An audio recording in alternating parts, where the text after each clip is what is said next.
Once upon a time, there was a very lazy man in the village. He would keep trying to get food without doing any hard work. One morning, while wandering around the countryside, he decided to steal some apples to eat. As soon as he tried to pick an apple, a farmer saw him and started coming at him. The lazy man got scared and ran into the forest nearby to hide. While walking through the forest, he saw an old wolf with only 2 legs. The man wondered how the wolf was surviving with only 2 legs. The wolf could not run or feed himself, and there were threats from other animals. But he was happily crawling around. He suddenly saw a lion coming towards the wolf with a piece of meat in its mouth.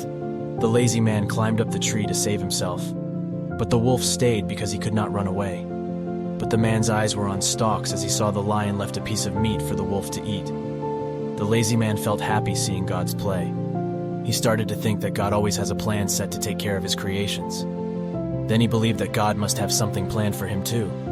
So he left to find a place to sit and wait for someone to feed him. He waited. He waited. He waited there for 2 days without any food. Finally, he couldn't bear the hunger and left. He met an old sage on the way. He told everything to the sage and asked, "Oh, wise one." God showed mercy to the crippled wolf. But why didn't he show mercy to me? The old sage answered, "It's true that God has a plan for everyone. You are obviously a part of his plan. But son, you took his signs in a wrong way. He didn't want you to be like the wolf. He wanted you to be like the lion. Sometimes in life we can misread God's signs for us and take them in a wrong way. But don't despair.